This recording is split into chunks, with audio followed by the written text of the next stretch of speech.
Welcome back.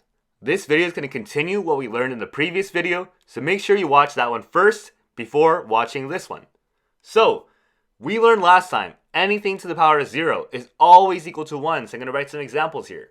1 to the power of 0 is 1, 10 to the power of 0 is 1, 100 to the power of 0 is 1, 1000 to the power of 0 is 1. This goes on and on. I could write any number. So I'm going to write x to show I can write any number to the power of 0 is always equal to 1. So, I want to write this down right here because before we get started, we need to make sure we know this before moving on. We'll study some harder problems today about this fact.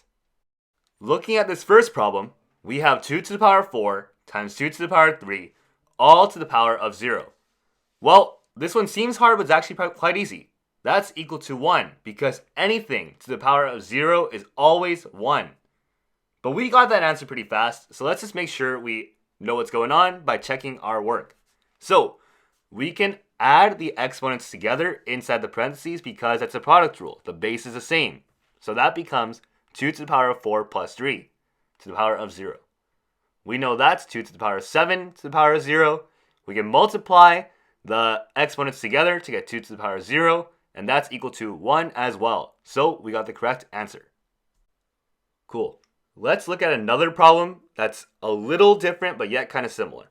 So let's use the product rule inside the parentheses to get 3 to the power of 0 plus 2. We can add the exponents together because the base is the same. So that whole thing is equal to 3 to the power of 2 to the power of 2, which is equal to 3 to the power of 4 because we can multiply the exponents together. That gives us a result of 81. 3 times 3 times 3 times 3. 3 multiplied by itself 4 times is 81. But to make sure, I'm going to show you, instead of checking my work, I'm going to solve it using a different method. So, I have 3 to the power of 0 times 2 plus times 3 to the power of 2 times 2. Because, as we said in a previous video, when we take powers of powers, we can distribute what's outside the parentheses to what's inside the parentheses. So I multiply 2 with each one. So that becomes 3 to the power of 0, 0 times 2 is 0, times 3 to the power of 4, 2 times 2 is 4. To get 1 times 3 to the power of 4, which is equal to 3 to the power of 4, which is also equal to, as we got earlier, 81. Two methods, same answer. This last example involves multiplying fractions. So my hint here is that when we multiply by a whole number, we can put the whole number inside the numerator. That's the top of the fraction. Let me show you what that means in this example here. I can rewrite this as 4 to the power of 3 times 3 to the power of 3 all over 3 to the power of 3. So what is that equal to? Well, I can take out the 4 to the power of 3 here to get 4 to the power of 3 times 3 to the power of 3 over 3 to the power of 3. Now, the quotient rule is very easy to use here. I can just subtract the exponents on the 3 from each other to get 4 to the power of 3 times about 3 to the power of 0. That is equal to 4 to the power of 3 times 1, which is equal to 4 to the power of 3, which is about equal to 64. So I'm going to write that result at the very top. I got 4 to the power of 3 is equal to 64. Now, just to check my work, I'm going to check it by substituting values that I found.